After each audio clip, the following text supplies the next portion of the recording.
The man arrested in the abduction of a Fishers teenager is tonight facing federal charges. 17-year-old Haley Busby's remains were found in Ohio, but she disappeared in early January from her parents' home in Fishers. This investigation spans multiple counties in 2 different states. Today, the U.S. Attorney in the Southern District of Ohio filed multiple charges in the case. And as our Ashton Hackman explains, Busby might not be the only child contacted by the suspect. Tyler Thomas was in his jail suit with his hands and feet handcuffed as he listened to the charges in federal court Tuesday: sexual exploitation of a minor and travel in interstate commerce with intent to engage in illicit sexual conduct. Those charges after police found evidence they say makes the 39-year-old the prime suspect in Haley Busby's disappearance. We're going to defend it. We're going to defend it vigorously.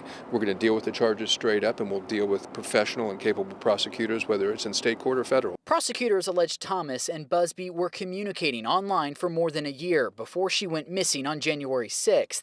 Thomas allegedly traveled to visit the teen on 2 separate occasions, once in June and another in July. Thomas allegedly told police he met Haley while playing online video games like Roblox and League of Legends.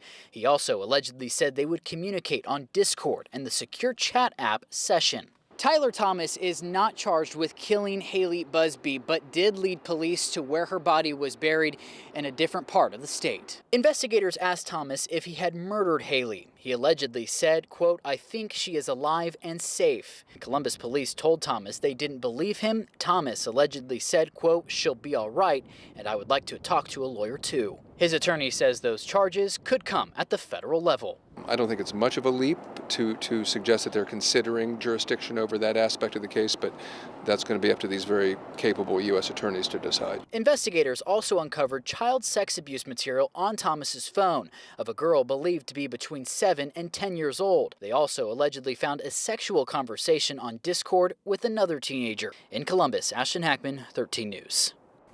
Now, the state charges Thomas was originally facing have been thrown out, now with charges in federal court instead. He will be moved out of the Franklin County Jail in Columbus to another facility. Right now, no determination on exactly where that will be. Tonight, a vote to expand Amber Alerts here in Indiana is one step closer to becoming law.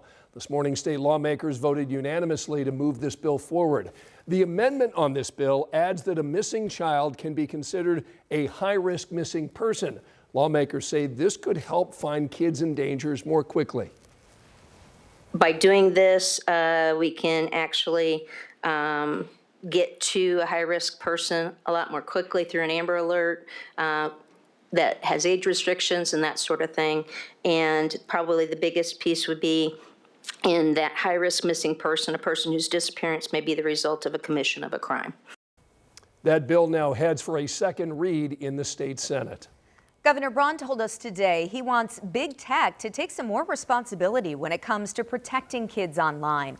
We also talked with the head of Indiana State Police about what they're doing to go after online predators. In the last year, their Internet Crimes Against Children Task Force boosted manpower, going from 470 members to 520. All to handle an increasing number of cyber tips. They investigated more than 3,000 cases and they made nearly 500 arrests. This task force is made up of not only state police officers, it's municipal officers, local officers, sheriff's departments, prosecutor's office. We all work together as one big team to keep children safe. So obviously, this task force's main priority is the safety and security of children, and that's one of Governor Braun's priorities, obviously one of our priorities, and I would say it's the #1 priority of all law enforcement agencies across this country. Want to let you know you can watch our entire interview with Superintendent Anthony Scott and Governor Mike Braun right now on our streaming app, WTHR+. Haley Busby's impact is being felt all across Indiana. From lawmakers to neighborhoods, people are coming together to honor her life. Check out this video we got this morning. It shows Fishers City Hall and it's covered in pink. This is Haley's favorite color. There are multiple ways the community is honoring Haley's life, and you can learn more about all of those by going to WTHR.com. It was a mild Tuesday afternoon. We ended up with high temperatures 55 to 60 degrees, but cooler air is moving back in now. We're down to 48 Bainbridge, 49 Carmel, 45 degrees in Connorsville, and 48 in Crawfordsville. Skies are clear at this hour. Mild evening temperatures will stay in the middle and upper 40s, but colder tomorrow morning. 20s to start, mid 30s at lunchtime, and highs tomorrow down about 10 to 15 degrees from today. That will put us in the upper 30s on Wednesday. Angela, thanks so much. Tonight, IMPD is now investigating a deadly hit and run involving a pedestrian on the west side of Indianapolis. A safety advocate told our Jenna Webster this year is now off to a bad start for pedestrian safety. This latest accident marks the third pedestrian killed in just the last week. Safe Streets Indy blames in part the snow still on the ground. IMPD responded around 8 Tuesday morning to the area of Bridgeport and Rockville roads, investigating what they believe is a hit and run. Police found a man lying in the street who later died at the hospital. Police say he often walks along Rockville Road, but the area doesn't have a sidewalk. Just last Monday, another man died in a hit and run on the east side on Shadeland Avenue. Then Saturday night, a woman walking in the street died just a few blocks north. What we've seen in a lot of these instances is big wide roads with no sidewalks, no infrastructure for people outside of vehicles. Unfortunately, then you tie the snow that we've had on top of this, and people are being forced to walk in the roads because there's no other option. In December, the city passed its first ever plan to eliminate deadly and serious crashes by 2035. It's meant to make the road safer for everyone, both pedestrians and drivers. In Indianapolis, Jenna Webster, 13 News. Tonight, 13 News has learned that a man was shot and killed before someone set his car on fire with his body inside. Our Rich Nye communicated with that man's family today. His family says this burned car belonged to 56-year-old Michael Lockridge.